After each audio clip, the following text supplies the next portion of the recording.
illa abawahu yuhawidani, hana anak yang lahir di atas muka bumi orang yang diciptakan menjadi pencuri, perampok, mengambil harta orang lain, pengacau, jatuh orang pemalu, hana. Semua sama dilahirkan oleh Allah daripada orang tua yang Islam, orang tua yang beriman.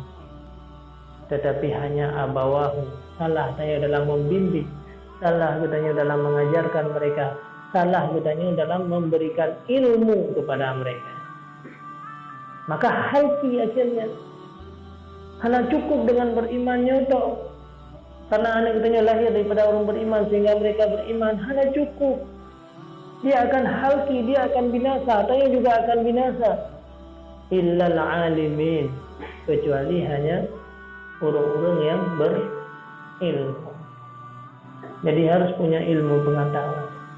Harus tersisihkan waktu kita sedikit untuk mencari ilmu pengetahuan.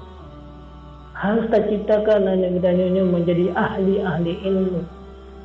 Biar sampai kita terus mendalimi anak kita. Padahal betapa baiknya Allah diciptakan anak kita dari kita orang Islam, hidup dalam lingkungan orang Islam. Akhirnya gara-gara salah kita dalam memberikan ilmu kepada anak kita yang menjadi penjahat, menjadi orang yang tidak baik. Saya yang akan bertanggung jawab. Tanya.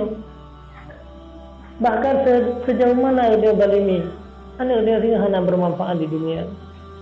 Urus akhirat mendapat malapetaka yang besar, siksaan selama-lama karena maksiat kepada Allah, dia akan tamat dalam neraka. Saya menyebabkan anak dia dalam neraka karena kita sia-siakan kehidupan anak dia.